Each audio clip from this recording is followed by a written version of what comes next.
Bonjour, c'est Ursule encore. On est le 26 décembre 2025. Je viens sonner la trompette aujourd'hui encore et je viens proclamer le retour de notre Seigneur Jésus-Christ. Amen. Soyons tous bénis, soyons remplis de la joie de notre Seigneur et ne mangeons pas beaucoup dans ces temps de fête, mais prenons aussi le temps pour communier avec le Seigneur. Amen. Alors, je viens en ce jour du 26 décembre nous partager un message que le Seigneur m'a donné ce matin. Et ce message se trouve dans Apocalypse 2. Alors, Apocalypse 2, le Seigneur dit, on va lire la lettre à l'église d'Éphèse. Alors,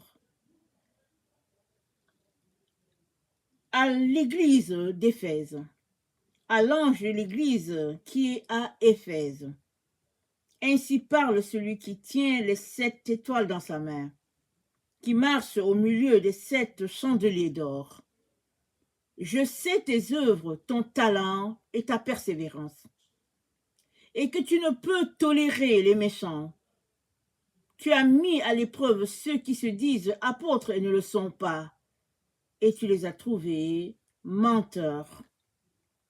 Tu as de la persévérance, tu as souffert à cause de mon nom, et tu n'as pas perdu courage.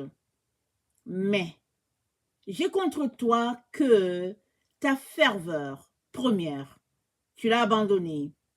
Souviens-toi donc d'où tu es tombé. Repens-toi et accomplis les œuvres d'autrefois. Sinon, je viens à toi, et si tu ne te répands pas, j'ôterai ton chandelier de sa place. Mais tu as ceci en ta faveur, comme moi-même. Tu as en horreur les œuvres des Nicolaïtes. Celui qui a les oreilles, qu'il entende ce que l'Esprit dit aux églises. Au vainqueur, je donnerai à manger de l'arbre de vie qui est dans le paradis de Dieu. Amen. Alors, à ce lendemain des fêtes de Noël, le Seigneur nous parle de retourner à son premier amour. Alors, on pourrait s'arrêter et dire, au fait, pourquoi un tel message, n'est-ce pas, à un lendemain de fête?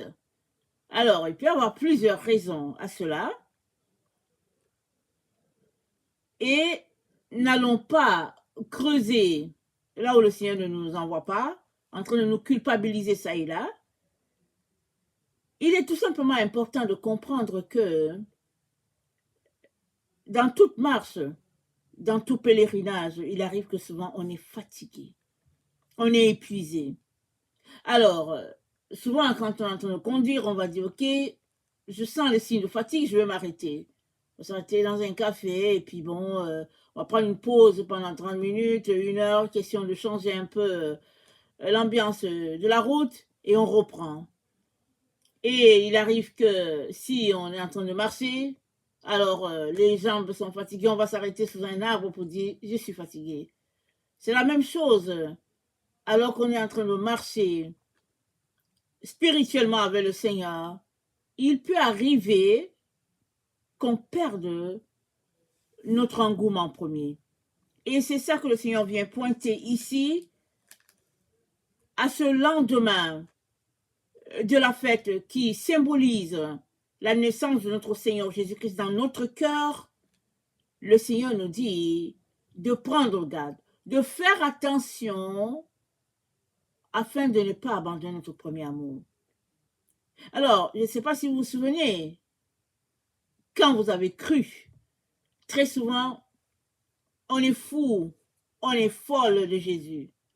On vient de réaliser qu'il nous a aimés, qu'il est mort pour nous et que ce n'est pas par les pratiques de bien qu'on sera sauvé, non plus parce que on pratique tellement le mal qu'on est exclu, non. La Bible dit tous sont péchés et sont privés de la gloire de Dieu. Mais Dieu prouve son amour envers nous en sait que lorsque nous étions pécheurs, Christ est mort. Alors, tous, si nous donnons notre vie à Jésus, nous sommes sauvés sur la base de sa grâce pour nous. Amen. Tout le monde est sauvé, non pas parce qu'il a mérité quelque chose, mais c'est la grâce. Alléluia. Comme ça, personne ne peut venir se péter les bretelles au-dessus de l'autre en disant, moi j'ai fait ceci, voilà pourquoi Jésus m'a sauvé. Nous sommes tous sur la même base. Alléluia et Amen. Et maintenant, sur cette base de la grâce de Dieu pour nous, le Seigneur nous dit de faire attention pour ne pas déborder de la grâce, en abuser. Alors nous savons que c'est ça qui arrive, n'est-ce pas? En notre sein, on est sauvé, on se rend compte qu'on n'a pas besoin de faire des actions parce que Jésus-Christ nous a sauvés, c'est par grâce. Alors on se dit, ok, il m'a sauvé par grâce, je peux continuer le péché. Plusieurs, on donne leur vie au Seigneur et quand ils réalisent cela, ils retournent tout simplement à leur vomi et puis ils sont contents, ils disent, je suis sauvé par grâce, nul ne va me ravir de la main de Jésus, je suis sauvé par grâce. Mais il ne s'agit pas de ça.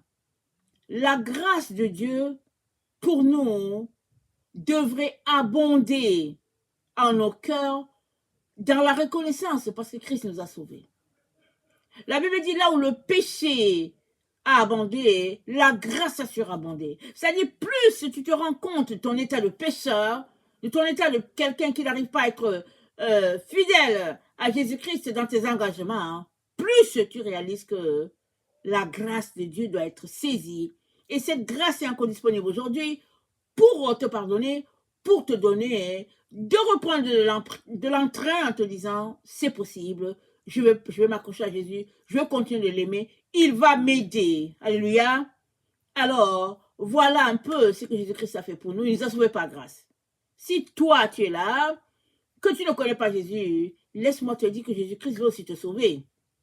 C'est une affaire de consentement. Il ne va pas t'obliger, mais il t'informe qu'il est mort pour te donner la vie éternelle. Il suffit que tu ouvres ta bouche, que tu l'invites dans ta vie, en lui disant, Seigneur Jésus, viens, fais de moi ton fils, ta fille, aide-moi, Seigneur, à marcher dans tout ce que tu as préparé pour moi. Alléluia, Amen. Tu peux faire la prière comme tu veux, mais tu peux aussi utiliser cette prière-là.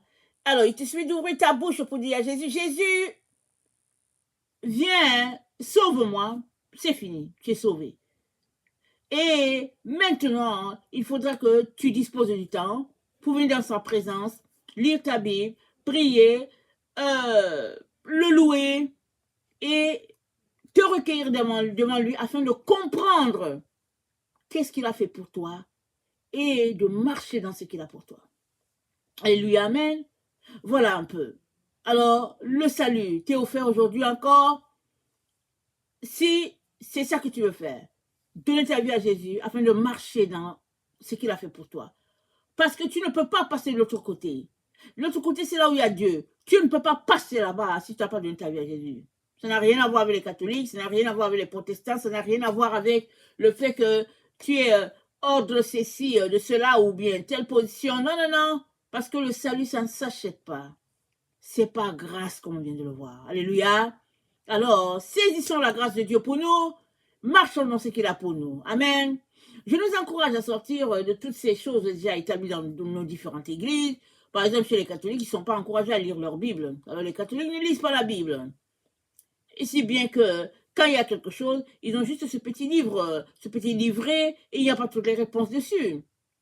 Et puis les protestants, ils lisent, mais ils lisent ce qui les arrange. Quand ça les arrange, ils lisent, et puis l'autre partie, ils ne lisent pas. Si bien qu'on est tous dans le même bateau, on ne sait pas qu'est-ce que Dieu a dit, à moins qu'on se mette à lire. Alors, je viens nous encourager à lire notre Bible, et puis à faire des recherches. Si bien qu'aujourd'hui, il y a une Bible qu'on appelle la Bible Taube. À l'origine, c'était la Bible des protestants. Les protestants l'ont laissée, je ne sais pas pour quelle raison. Elle est devenue la Bible des catholiques. Et puis aujourd'hui, les catholiques ne la lisent pas, alors la Bible est là. Mais il y a beaucoup de choses dans l'intérieur de cette Bible-là. Et le Seigneur m'a demandé un jour de la lire, de l'acheter. Et puis moi, j'ai découvert beaucoup de choses là-bas et j'ai compris pourquoi. Au fait, la Bible a été rapetissée. Aujourd'hui, nos Bibles ont peut-être 66 livres. Mais à l'origine, il y avait beaucoup plus de livres que ça. Mais toujours est-il que c'est pas parce qu'il y a 66 livres ou bien qu'il y a 86 qu'on perd quelque chose. La chose qu'on perd, c'est si on ne vient pas dans la relation avec le Seigneur, alors on perd tout. Mais si on vient dans la relation avec le Seigneur, alors marchons dans ce qu'il a fait pour nous. Lisons. Alors que nous lisons notre Bible, le Saint-Esprit va venir nous enseigner. Parce que lire la Bible, juste comme ça, ce serait lire comme un journal. Mais le Seigneur n'aimerait pas qu'on lise notre Bible comme un journal. Il a pourvu pour que le Saint-Esprit nous enseigne. Alors venons devant lui, laissons-nous enseigner et nous allons découvrir qui est Dieu. Amen, ça c'est très important. Alors, le Seigneur donc nous dit de faire attention et ne pas abandonner notre premier amour. Vous savez, quand on est amoureux, on est fou. On fait de ces choses, on est toujours à la personne aimée. On ne la quitte pas. Mais quand on perd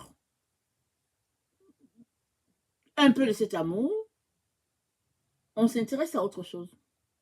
Ou bien, le fait qu'on s'intéresse à autre chose diminue notre amour. Ou bien, on avait des attentes envers notre amoureux, notre amoureuse, et les attentes ne sont pas comblées, on est déçu. Et finalement, on porte l'intérêt ailleurs. Et c'est ça que le Seigneur pointe dans ce temps où nous nous trouvons. Chacun pourrait regarder en soi pour savoir, est-ce qu'il a toujours le même zèle qu'à l'origine, envers son Seigneur? Et si tu n'as pas le même zèle, où est passé ton zèle? Parce que Jésus-Christ dit, souviens-toi d'où tu es tombé. Dans notre texte qu'on a lu, souviens-toi d'où tu es tombé. Qu'est-ce qui a fait que ton ardeur première, tu l'as perdue? C'est toi seul qui peux répondre à cela, et puis le Seigneur peut t'y aider. Alors, si nous regardons le mot zèle, parce que je suis allée chercher la définition, l'ardeur première, tel que dit, souviens-toi d'où tu es tombé, retourne à ton premier amour. Le premier amour, c'est notre ardeur, notre zèle. Alors, voilà ce que ça veut dire, le zèle. La ferveur, ça veut dire, c'est un zèle. Et puis Romains 12, le verset 11 nous le dit. Il dit, soyez zélés, soyez fervents d'esprit. Ça c'est Romains 12, le verset 11. Le zèle, c'est une vive ardeur, un empressement pour une personne ou bien pour quelque chose. C'est la façon de bien faire son travail avec enthousiasme. C'est la passion, l'engagement. Alors, peut-on évaluer son zèle pour Jésus? Oui, on peut l'évaluer.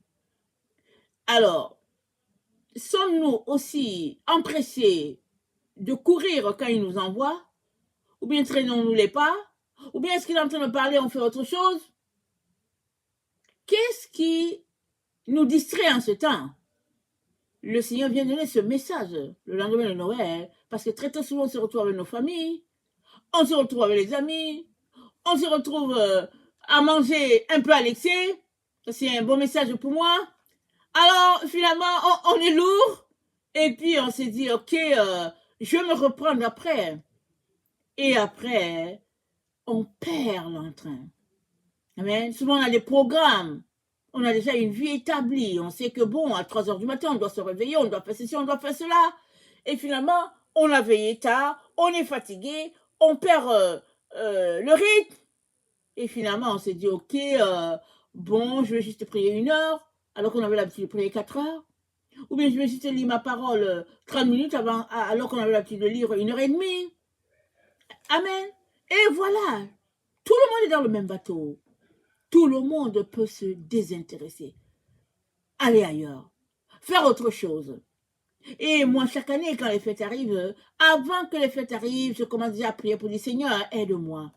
Je n'aimerais pas perdre mon entrain dans ce temps-là. Parce que le Seigneur m'a montré que, autour de ces fêtes-là, je cours pour rattraper le temps.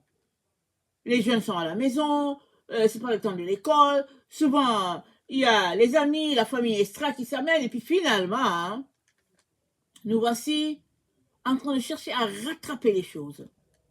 Mais le Seigneur aimerait que, malgré les fêtes, nous puissions concentrer à faire l'œuvre qu'il nous a confiée. Parce que les humains sont toujours là sur la terre, en train de vivre des problèmes.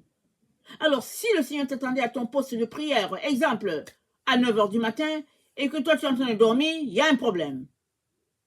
Alors, organise-toi pour qu'à 9 h du matin, tu sois au même endroit où Jésus t'attend. Parce que Jésus-Christ, lui, il ne va pas manquer son rendez-vous. Il ne va pas dire, OK, il est en train de dormir, je vais attendre. Non, il sera au lieu de rendez-vous parce que vous êtes entendu, parce que Jésus-Christ, il est fidèle. Et on pourrait traîner avec cette situation parce qu'on dit, bon, c'est les fêtes. Alors, c'est les fêtes, on va décaler un peu nos rencontres avec le Seigneur. Et vous savez, les fêtes, ça s'étend sur une semaine, mais on a l'impression qu'on vit à un rythme très accéléré, si bien que le corps est plus fatigué qu'autre chose. Excusez le bruit des feuilles. Et le Seigneur nous encourage à mettre en priorité notre Seigneur Jésus. Fais quoi? Fais quoi? Alors, comment vas-tu t'organiser? Va devant le Seigneur, il va t'aider dans ces temps de fête.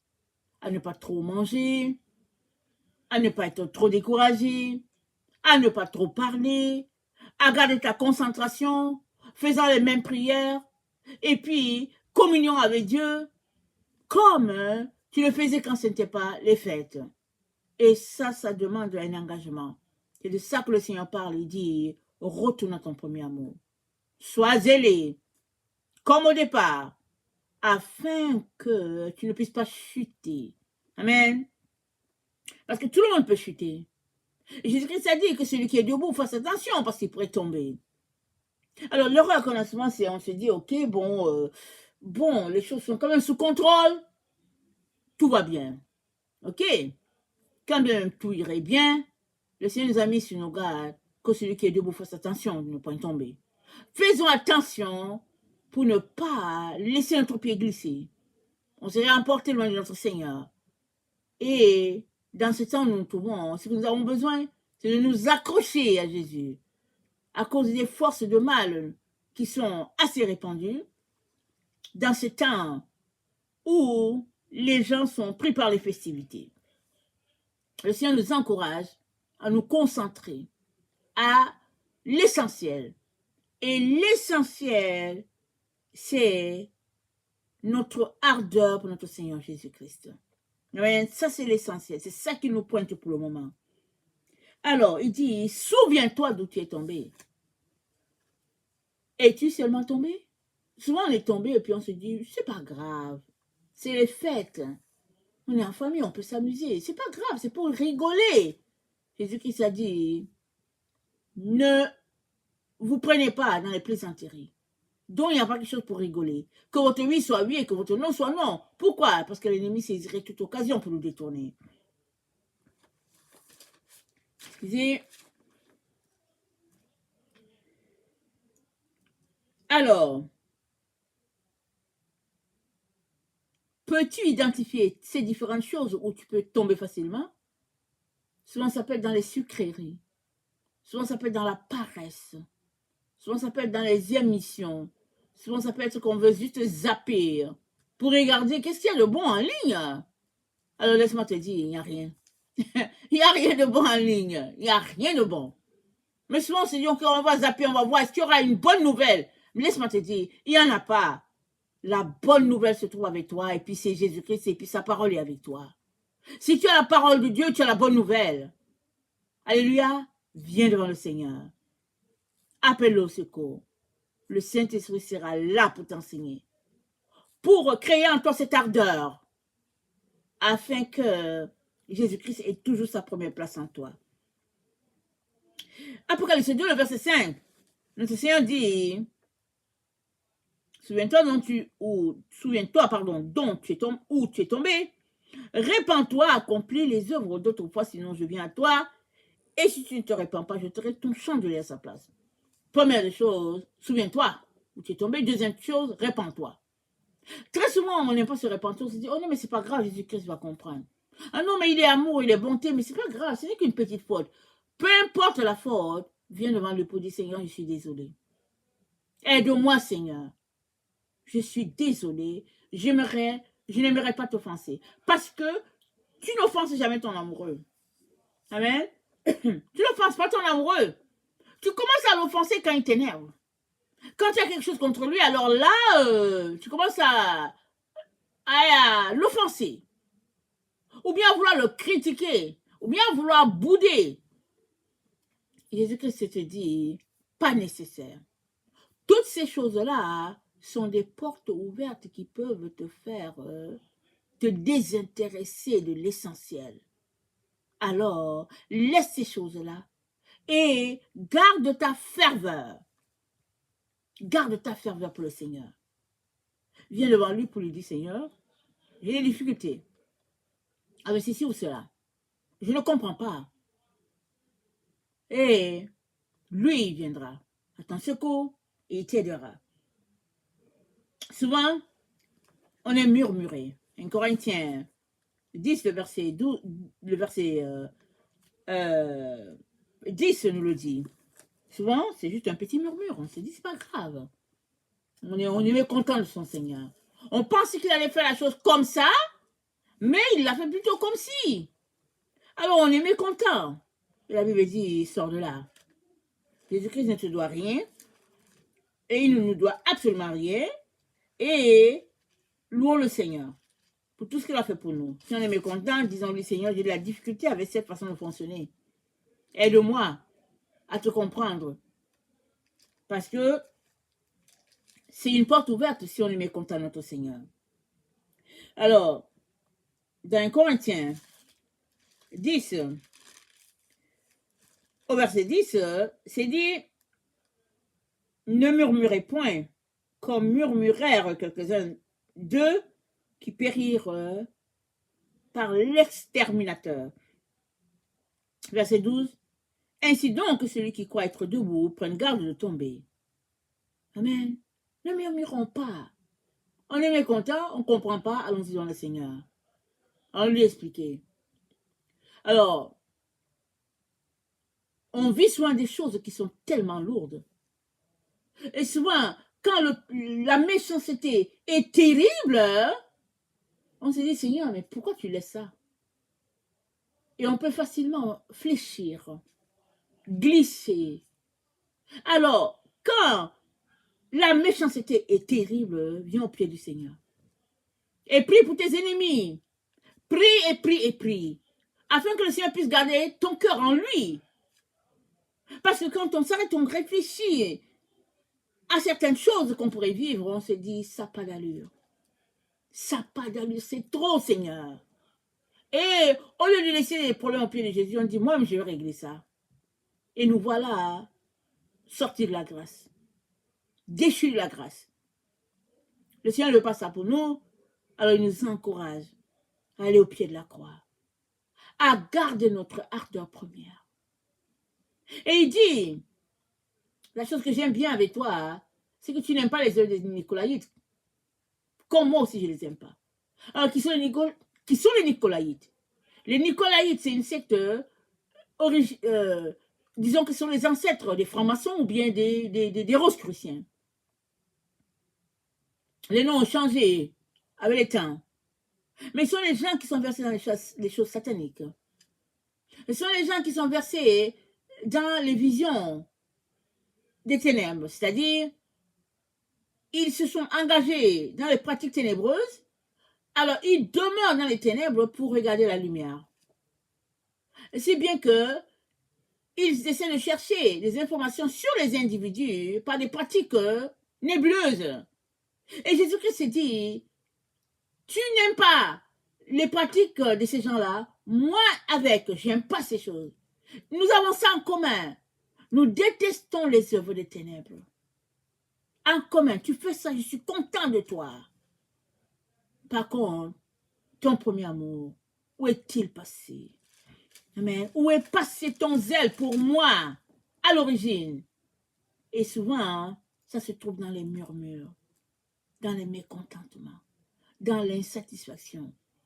Et puis aussi, dans les temps dans lesquels nous sommes, ça peut être les souvenirs d'enfance, parce qu'on se retrouve en famille. Ça peut être l'excès dans la cuisine, l'excès de nourriture. Ça peut être la fatigue. Ça peut être le placotage. Alors, on se retrouve les amis et puis on parle, on parle. Le Seigneur dit, Celui qui parle beaucoup ne manque pas de péché. Amen. Bonne information pour chacun d'entre nous. Sachez que je ne m'exclus pas. Je ne suis pas exclu du message que je vous donne. Le Seigneur dit, retourne à ton amour premier. Ne parle pas beaucoup.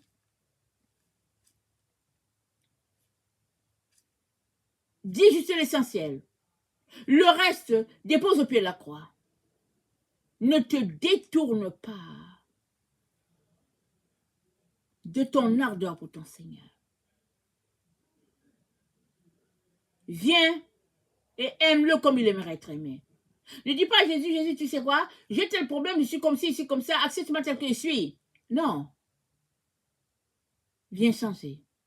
Décide de changer. Appelle au secours. Il t'aidera à laisser tomber toutes ces choses-là qui te gardent loin de lui. Et donne-lui, amen, d'être au trône de ton cœur. Et pratique ces choses que tu pratiquais avant que cette situation déplaisante arrive. Ouvre la bouche. Et avoue ce que tu dois avouer. Et le Seigneur va venir, va te guérir. Et s'il y a quelque chose que tu dois avouer à une personne, vas-y, rencontre la personne à vous. Le Seigneur va venir restaurer. C'est que l'ennemi veut détruire. Amen. Et l'ardeur, souvent ça vient d'un mécontentement, d'une lassitude, d'une fatigue, d'une situation, souvent on attendait quelque chose et puis on l'a pas, et puis on est découragé. Le Seigneur dit, garde le cap. Garde les yeux fixés sur ton Seigneur. Continue de confesser, n'est-ce pas, la victoire. Parce que Jésus-Christ, c'est lui ta victoire. Amen. Alors, quelle est la bonne conduite? Qu'est-ce que nous devions observer? Comment devons-nous nous comporter de manière à ne pas vivre une débâcle de la présence du Seigneur? Ça dit,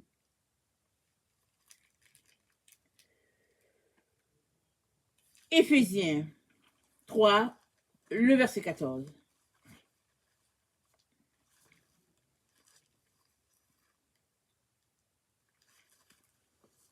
À cause de cela, je fléchis les genoux devant le Père, duquel tire son nom toute famille dans les cieux et sur la terre, afin qu'il nous donne, selon la richesse de sa gloire, d'être puissamment fortifiés par son esprit dans l'homme intérieur, en sorte que Christ habite dans vos cœurs par la foi, afin qu'étant enraciné et fondé dans l'amour, vous puissiez comprendre avec tous les saints quelle est la largeur, la longueur, la profondeur, la hauteur, et connaître l'amour de Christ qui surpasse toute intelligence, en sorte que vous soyez remplis jusqu'à toute la plénitude de Dieu. Donc voilà. Être fortifié dans l'homme intérieur. Voilà ce qui va nous empêcher de déchoir. Ça va nous empêcher de quitter notre Seigneur. Et alors, comment on se fortifie dans l'homme intérieur? On prend du temps avec le Seigneur. On laisse tout ce qui nous distrait. On vient dans sa présence. On l'adore, on le loue. Et on lui dit combien on a besoin de lui. C'est la seule chose. Jésus-Christ est le seul qui peut nous garder dans ce temps où nous nous trouvons. Jésus-Christ est le seul qui va te garder debout. Pas toi-même. Parce que les forces des ténèbres sont déchaînées. Tout mis en place pour détruire la race créée à l'image de Dieu. Et amener sur terre une race de méchants, des gens cruels, sans compassion, remplis de haine, juste dans le but d'être violent, de détruire et d'être content du fait qu'on a fait du mal à quelqu'un. Voilà le type de race que l'ennemi veut faire amener, veut faire régner sur la terre. Et le Seigneur dit, cherche-moi, purifie-toi, Laisse aller tes péchés. Tes erreurs, laisse-les aller. Je vais te garder contre ce peuple cruel et méchant qui veut s'élever sur la terre. Et cette situation s'est déjà passée par le passé.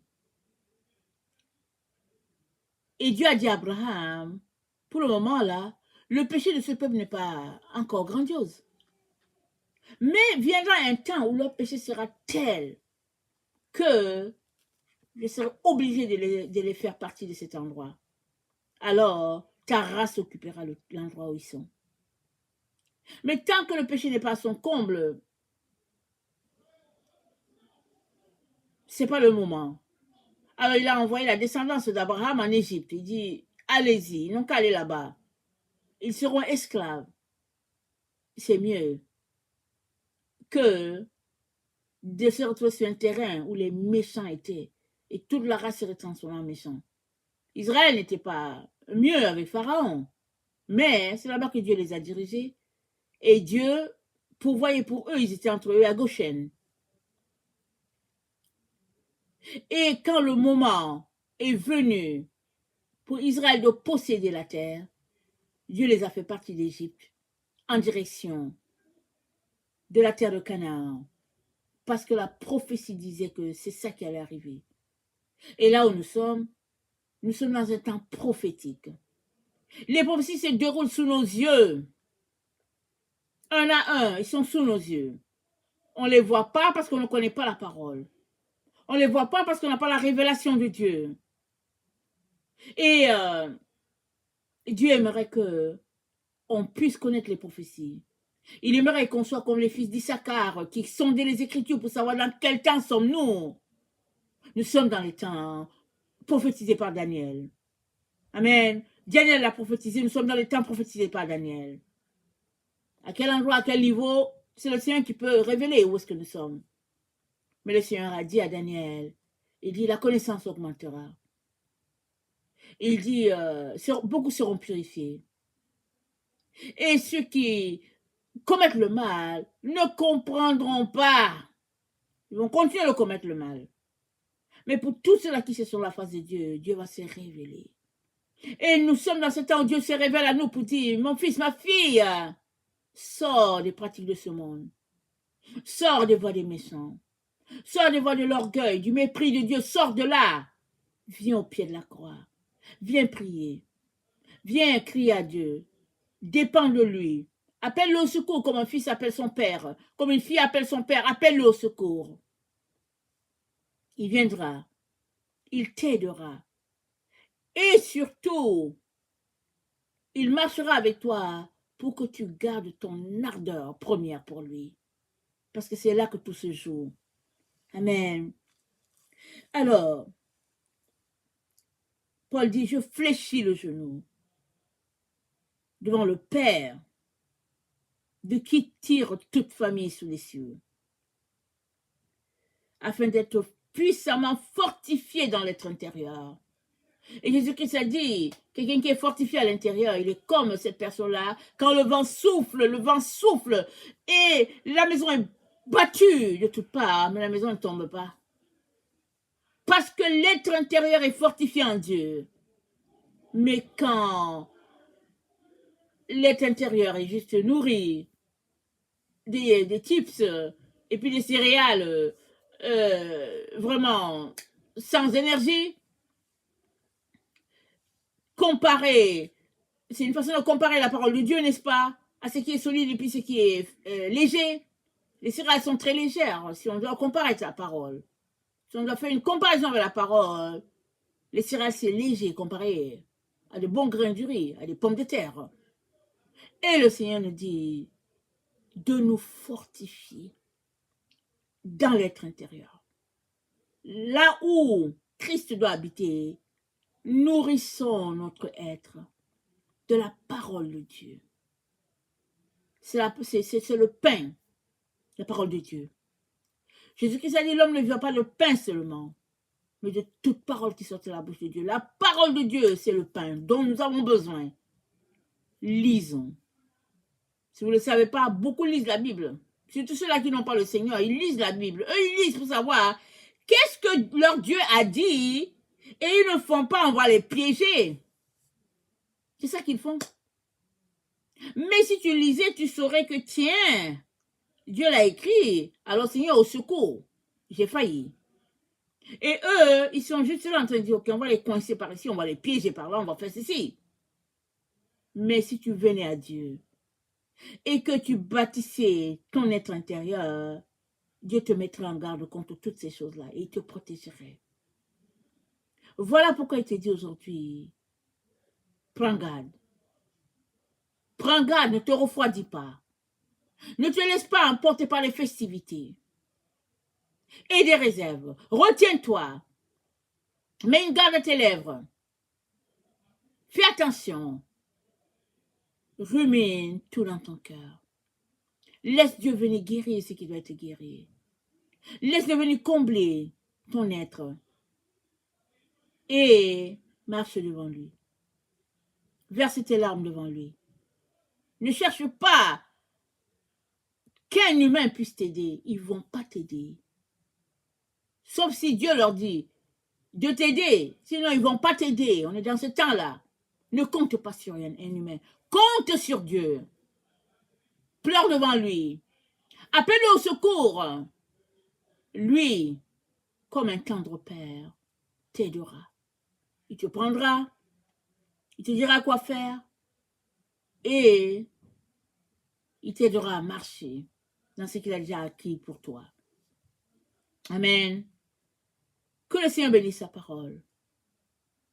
Ne nous lassons pas de chercher sa face. Concentrons-nous non sur les futilités des fêtes, les futilités de notre temps. Concentrons-nous sur lui. Lisons la parole de Dieu. Prions. Adorons notre Dieu. Ne laissons rien prendre la place qui est la sienne. Et notre Dieu nous conduira, nous protégera et nous aidera à arriver à notre point Z tel qu'il l'a prévu. Que notre Dieu soit béni. Alléluia. Et on a encore, une fête devant nous. Alors, 5 ou 6 jours encore de festivités, de rencontres avec les amis. Et puis, ben voilà, faisons attention. Quand nous nous retrouvons, prenons du temps, lisons un verset, prions notre Dieu. Le Notre Père, c'est une prière que tout le monde connaît. Prions le Notre Père. Prions, je crois en Dieu. Prions, si on ne sait pas prier, prions ces prières-là. C'est des prières très importantes. Mais aussi, le Seigneur aime les prières qui émanent du fond de notre cœur. Ces prières où nous asseyons, nous parlons à Dieu. Parce que nous vivons quelque chose, nous lui disons ce que nous vivons. C'est une prière. Dieu viendra. Et il nous aidera. Dépendons de lui. Amen. Il est notre défenseur. Il est celui qui nous donne notre portion, notre lot. Prions-le. Parce que ce que l'ennemi veut, c'est prendre notre portion, c'est prendre notre lot. Mais Dieu a prévu, n'est-ce pas, que ses enfants puissent marcher et vivre éternellement. Ça, c'est ta portion, c'est ton lot. Ne laisse pas l'ennemi te le voler. Que le nom de notre Dieu soit béni. Amen. Et alléluia. Amen.